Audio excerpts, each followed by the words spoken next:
coloca a palavra de Deus em prática, o que vai acontecer? Ele vai estar edificando a sua casa sobre a rocha. Mas quando alguém ouve e não coloca em prática, vai estar edificando a casa sobre a areia, sobre um fundamento que não é estável, sobre um fundamento que não tem firmeza. E o texto diz que virá vendaval, virá tempestade, virá correnteza, vai bater contra esta casa, e porque ela não está edificada, construída sobre a rocha, a casa vai cair. Então observe, queridos, quero que vocês entendam para esse texto. Jesus coloca duas casas, duas famílias, duas vidas, dois casamentos, comparando um com o outro. Os dois enfrentam as mesmas circunstâncias, os dois enfrentam a mesma fúria da tempestade, a mesma fúria da correnteza, a mesma fúria dos rios. Só que um cai e o outro permanece de pé. E Jesus deixa claro que a única diferença é quem edificou a sua casa sobre a rocha permanece de pé. Não está dizendo que quem edifica a sua casa sobre a rocha não vai enfrentar a fúria dos ventos. Não está dizendo que quem edificar a sua casa sobre a rocha não vai enfrentar a fúria das correntezas, nem vai enfrentar a fúria das tempestades. Vai enfrentar sim. Haverá tempos difíceis, sim. Haverá tempos de provação para a família, haverá tempos de provação em que o casamento será provado, em que o amor do casal será provado. Haverá tempos em que o amor do casal passará por testes, em que o amor da família será provado no fogo. Porém, depois que tudo isso passar, porque a sua casa está edificada sobre a rocha, ela vai permanecer de pé. Ela estará mais forte, mais firme, mais abençoada, mais inabalável, mais amorosa, mais firme no Senhor, porque você edificou sua casa sobre a rocha. Então o segredo, irmãos, para manter uma casa de pé, é edificar a nossa casa sobre Cristo, é edificar a nossa casa sobre Jesus. Amém? E aí a Bíblia, ela nos ensina o princípio do amor e o princípio da submissão para o casamento. Você sabe que a necessidade número 1 da mulher é sentir-se amada. E a necessidade número 1 do homem é sentir-se respeitado pela sua esposa. Por isso, todas as ações da mulher para com o seu marido ele deve entender essas ações como respeito. Ele precisa entender as ações da esposa como respeito, porque se ele não entender assim, ele não se sentir respeitado, ele fica fragilizado. A mesma coisa a mulher. Todas as ações do marido para com sua esposa têm que demonstrar amor. Se a mulher não se sente amada na relação do casamento, ela vai ficar extremamente fragilizada. Porque a necessidade número 1 da mulher no casamento é ser amada, e a necessidade número 1 do homem no casamento é ser respeitado. Por isso que a Bíblia começa falando para as mulheres. E é interessante, todos os textos que o apóstolo Paulo escreve, ele começa falando para as mulheres para depois falar com os homens. E eu acho que o segredo para isso é que as mulheres são mais rápidas em entender a mensagem de Deus. Elas são mais velozes em captar a essência da palavra e até ajudar os seus maridos a entender. Por isso que Deus começa falando primeiro com as mulheres. Você pode ver que todos os textos, inclusive o texto de Pedro, 1 Pedro capítulo 3, que é um texto que fala sobre casamento, o apóstolo Pedro também começa a falar primeiro para as mulheres e depois falar com os homens. Paulo em Efésios fala primeiro para as mulheres e depois fala com os homens. Em Colossenses também, Paulo fala primeiro com as mulheres e depois fala com os homens. E eu entendo que Deus fala primeiro com as mulheres, porque as mulheres são mais rápidas para entender a essência da palavra, colocar em prática e até mesmo ajudar os seus maridos. Então por isso ele começa dizendo: mulheres, sujeitem-se a seus maridos, como ao Senhor, pois o marido é o cabeça da mulher, como também Cristo é o cabeça da igreja, que é o seu corpo, do qual ele é o Salvador. Assim como a igreja está sujeita a Cristo, também as mulheres sejam em tudo sujeitas a seus maridos.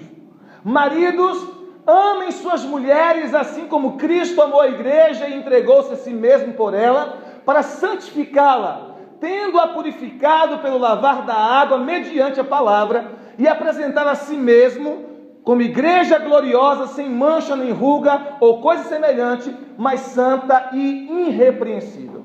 Então observe que nesse texto nós temos uma orientação bem clara para a esposa e orientação bem clara para o marido. Isso é chamado de princípio de submissão e princípio do amor.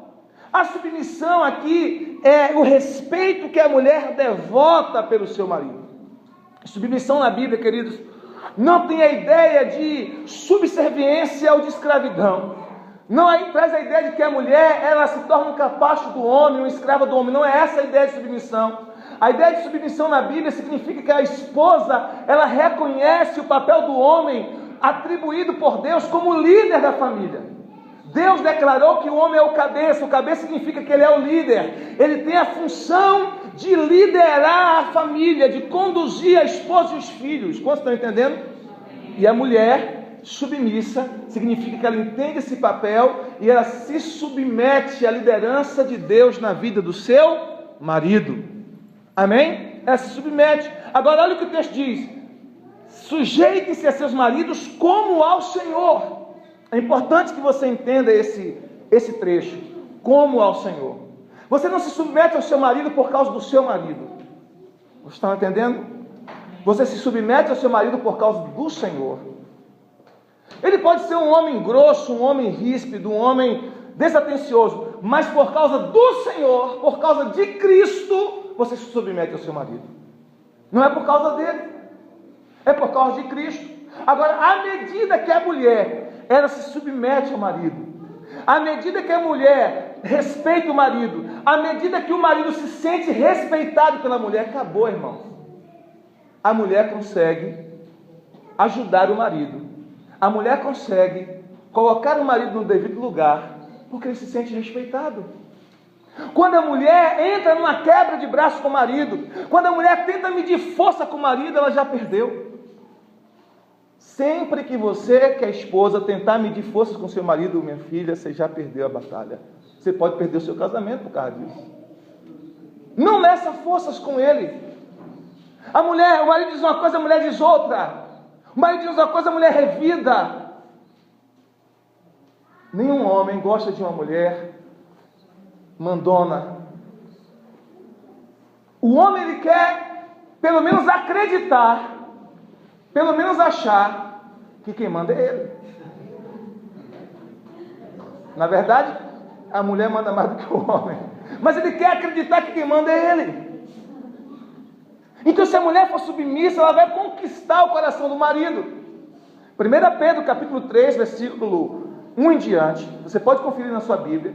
A Bíblia diz que essa é a maneira de você ganhar o marido que ainda não é crente, você que é casada com um homem não crente.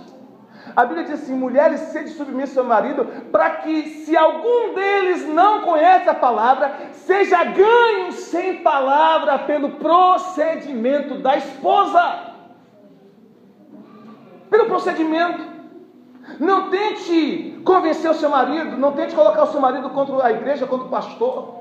Ah, homem, tu precisava estar lá hoje na igreja, você ouviu o que o pastor falou. Ele vai ficar com raiva de mim. Ele vai ficar com raiva da igreja. Não é assim que você ganha o seu marido, você está entendendo?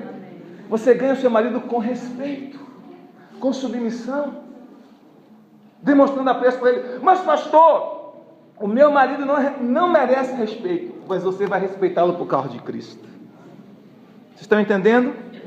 Por causa de Cristo, você não se submete ao marido por causa do marido, você se submete ao marido por causa de Cristo. É como um sacrifício ao Senhor. Agora, queridas, se você fizer isso, você vai ver e vai começar a experimentar um milagre no seu casamento. Você vai começar a experimentar um mover no seu casamento. Porque o homem ele começa a se sentir valorizado, porque a necessidade número 1 do homem é ser respeitado, não tem outra. E você diz assim: pastor, não é a questão sexual?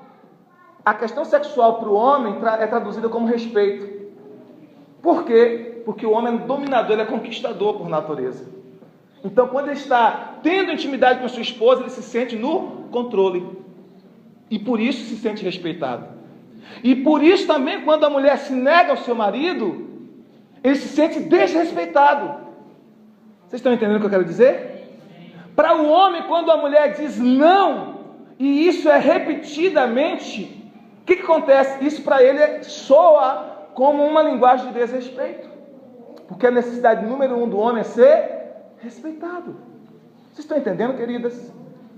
Amém? Então, você tem que se sujeitar ao marido por causa de Cristo.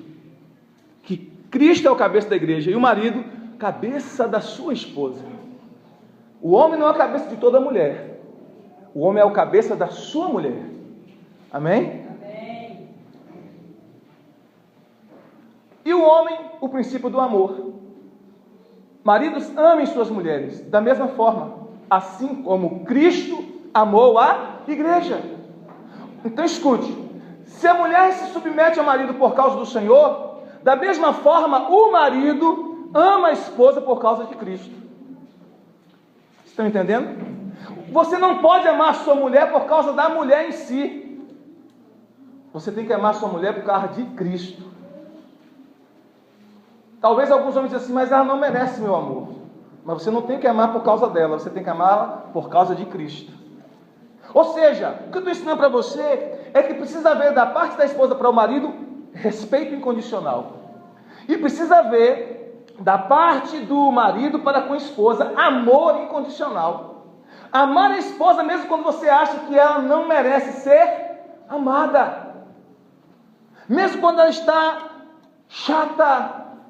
Mesmo quando ela está na TPM. Mesmo quando ela está agressiva.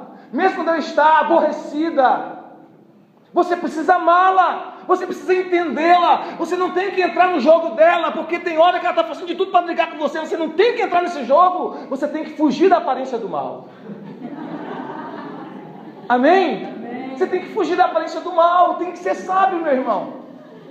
Sabe o que acontece? Eu vejo muitos casamentos assim, a gente às vezes quer ganhar o discurso, mas às vezes para ganhar o discurso você perde o coração do outro.